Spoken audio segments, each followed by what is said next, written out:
दोस्तों, सऊदी अरब से वायरल इस वीडियो में सर कलम होने से 10 सेकंड पहले कैसे ये आदमी मौत के मुंह से बाहर आया, ये देखकर आपके होश उड़ जाएंगे। सऊदी अरब में इन दिनों हमने एक नौजवान मोहम्मद बिन मुरसल का वाक़या तो सुना ही होगा, जिसका सर कलम कर दिया गया।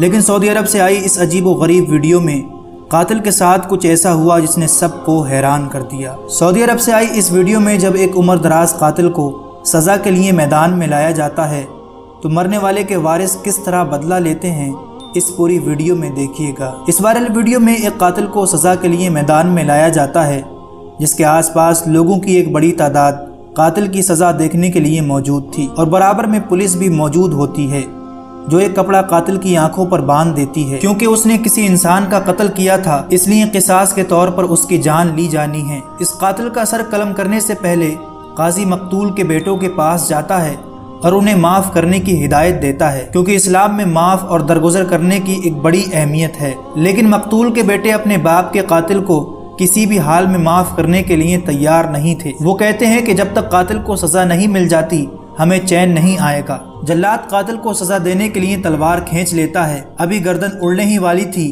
मगर तभी अचानक मकतूल का एक छोटा बेटा फौरन आगे बढ़कर हाथ के इशारे से जल्लाद को रोक देता है। मकतूल के छोटे बेटे के ये अल्फाज कातिल के लिए जिंदगी बन जाते हैं और इस तरह ये कातिल मौत जैसी खतरनाक सजा से बच जाता है। हालांकि दोस्तों, शरीयत में क़िसास के तौर पर उसे सजा देने की पूरी इजाजत थी। वो कातिल के पास आकर कहता है कि मैं तुझे अल्लाह के लिए माफ करता हूँ, मगर अल्लाह की रजा के खातिर उसे माफ कर दिया, क्योंकि माफ करना एक बहुत बड़ी नेकी है। हजरत वाइल हज़रमी रज़ी अल्लाह तआला अन्हु से रिवायत है कि एक कातिल को रसूलुल्लाह सल्लल्लाहु अलैहि वसल्लम के पास पेश किया गया।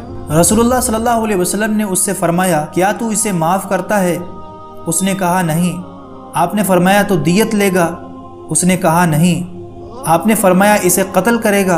उसने कहा हाँ। आपने फरमाया जाओ। जब वो चल पड़ा तो आपने फरमाया, अगर तू इसे माफ़ कर दे तो वो तेरे और तेरे मकतूल के गुनाह का जिम्मेदार होगा।